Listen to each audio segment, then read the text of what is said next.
Hey guys, so in this video I'm going to share with you the untold truth about rental arbitrage in Australia. Now first of all, you might be aware about how this model works. You pretty much find a property that's vacant, you sign a lease with the written permission from the landlord to sublease the property on your own terms, and then you make a margin by putting that property on Airbnb, charging a highly nightly rate, so that you're left with a margin after your weekly rent that you pay. Now there's often a lot of friction when it comes to pitching to landlords, and the way that people normally succeed is by presenting themselves as professional companies without mentioning Airbnb, Booking.com, or any other platform, because that creates friction and a bad image in the owner's mind. So I'm going to share with you a pretty good pitch that you can take inspiration from as well. I've got a corporate leasing business that we have professionally managed.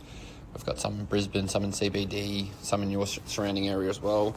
Basically what we look to do, I'm a FIFO worker, got other FIFO workers. My business partner's a FIFO worker, and we look to lease to them and also nurses that are in their area during probational period.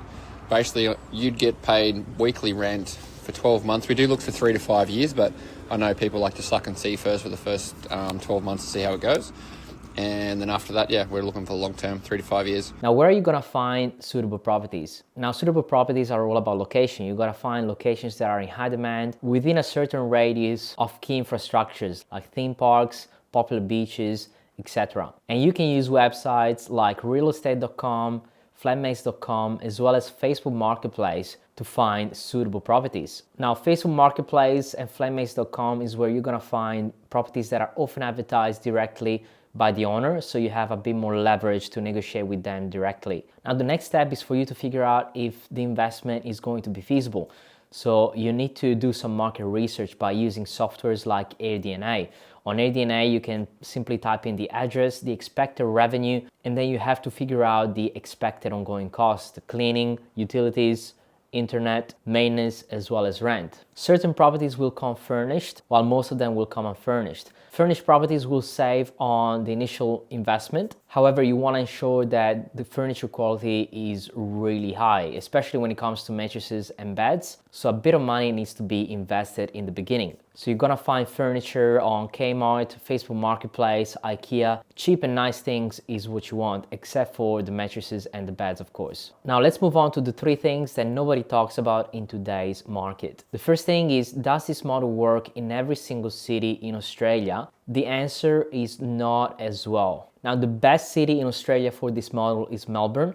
Current regulation is very lenient. There's only the 7.5% tax, and now body corporates do have the right to ban Airbnbs in the building. However, because those buildings in the CBD are mainly owned by investors, body corporates need a 75% vote against Airbnb to ban the model in those buildings, which is very, very unlikely as of today. And the majority of properties in Melbourne are apartments, and apartments tend to have the highest margins because you don't have to pay for gardening, there's less space to clean, and the owner pays for body corporate, which is great. The reason why I'm saying this model doesn't work as well in cities like the Gold Coast or Brisbane is regulation. Because if we look at the Gold Coast, just certain buildings in certain areas are actually allowed to do Airbnb, while other buildings, the majority of them, will require a permit that the owners need to apply for through a town planner that costs up to $30,000. So that creates a problem when it comes to scalability of the model in other cities. Very scalable in Melbourne, not so scalable in Brisbane or the Gold Coast, for example. But not only that, council rates also become higher for the owner when the property is used as an Airbnb. So again, the problem is solved by you covering the additional expenses. However, this creates friction in the business because now there's more work that the owner needs to do from their end. So yes, it is achievable in other areas in Australia, but on a small scale, depending on local regulations. The second thing that nobody talks about is how rents have increased over the years. Now, a few years ago, you could rent a 2-bedroom apartment in South Bank, Brisbane for around $550 a week. And nowadays they're renting for $1,000 a week. So their rent is your fixed cost per month, which means that your margins are actually much smaller than they were in the past. Rental revenue on Airbnb has also increased, but on a much smaller percentage compared to normal rents. So your margins are becoming smaller and smaller.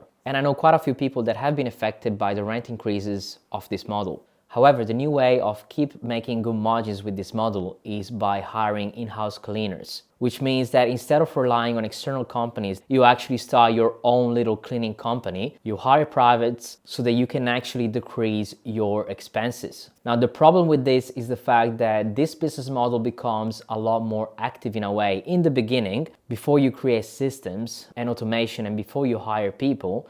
In the beginning is a bit more hands-on because you need to manage hiring and firing people, making sure that the quality and the standards are high. So you gotta be present in this business model in the beginning. But the great thing about building a cleaning business is the fact that it's gonna give you leverage.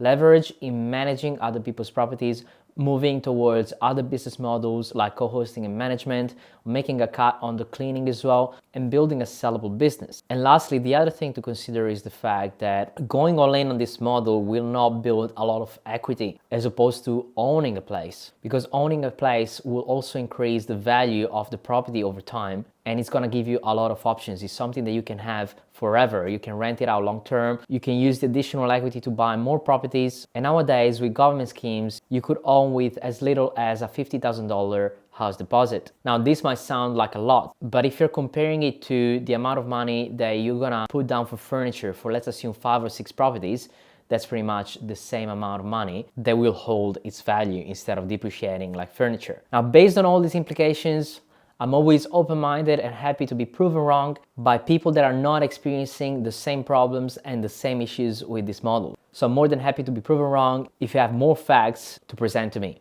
Because there's a lot of people out there that are running this model illegally, not because they don't have the approval from the owner, but because the property that they're using is not legally allowed to be run as an Airbnb, which means that those people are actually building a house of cards. Because if councils start tightening regulation like it's happening, a lot of those people will be out of business. So you gotta make sure that you are familiar with the regulation, you're familiar with the right buildings you can use to run your Airbnb arbitrage model so that you're not left swimming naked when the tide goes out. So overall, is arbitrage still a good strategy in Australia? Yes, if you know what you're doing.